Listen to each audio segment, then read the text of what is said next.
l'ombre du Vésuve, là où la mer s'assombrit, un plan se tramait dans un coin sombre. Nul besoin de dynamite ni de fracas de métal quand on a la bonne clé pour débloquer la situation à Naples. La nouvelle se répand comme une traînée de poudre, mais le silence de la banque dissimulait des mystères.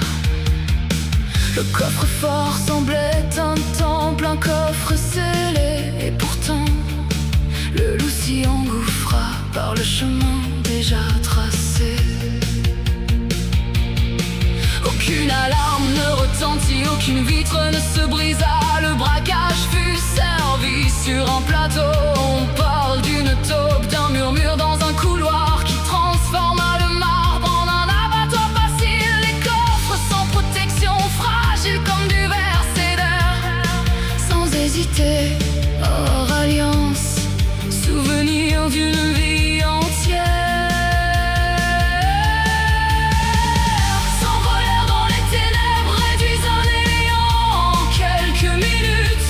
Qui connaissait la faille, qui a décelé la brèche? Une ombre intérieure qui ne connaît plus la peur.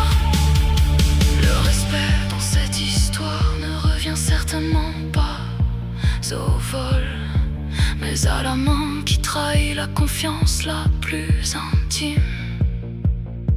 Car si le mur est solide et la porte d'acier, seul en scellera souille la blancheur de la grange. La ville observe en silence ce jeu du hasard, tandis que le complice sourit d'un dernier respect.